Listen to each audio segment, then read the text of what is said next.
మోకాళ్ళ మరియు నడుము నొప్పులకు చిన్న ఇంజెక్షన్ ద్వారా పరిష్కారం. డాక్టర్ ప్రకాష్ గుడిపూడి 18 సంవత్సరాల అనుభవం. సంప్రదించండి elite spine and pain management centre, Manikonda, Hyderabad. AP assembly సమావేశాలు జరుగుతున్నాయి. ఇప్పుడు ఆ లైవ్ చూద్దాం.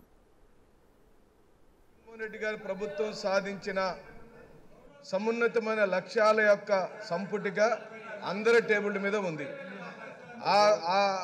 ఆ నివేదికలో పొందుపరిచిన అనేకమైన అంశాల మీద వాళ్ళు కూడా డిబేట్లో పాల్గొనే అవకాశం ఉంది.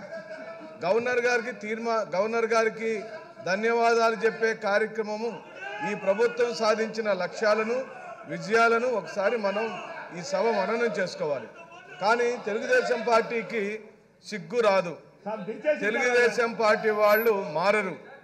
ప్రజలందరూ కూడా దీన్ని గమనించమని చెప్పి అడుగుతున్నాం. మిమ్మల్ని ఈ విధంగా అవమానపరచడం పదే పదే పరిపాటిగా మారిపోయింది.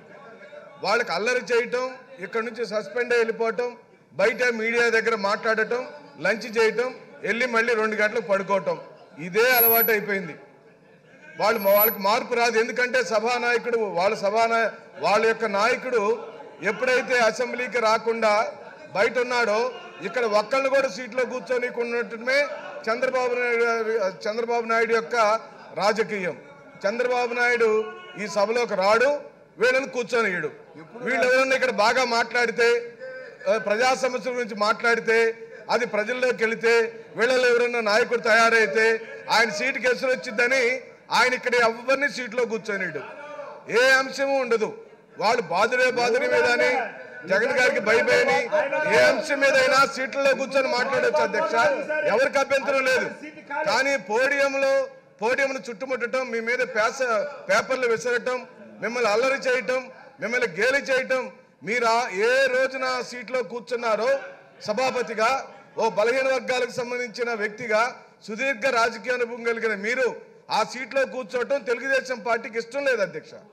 అందుకనే పదే పదే వాళ్ళు మిమ్మల్ని గేలి చేయటం, అల్లరి చేయటం, మిమ్మల్ని తాకాలను చూడటం, మిమ్మల్ని హేళన చేయటం అనేది పరిపాటిగా మారిపోయింది.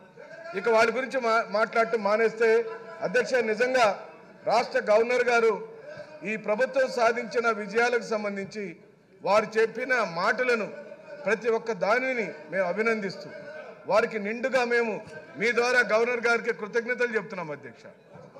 ఈ 5 సంవత్సరాల కాల పరిమితిలో 2019లో ఈ రాష్ట్రానికి ముఖ్యమంత్రిగా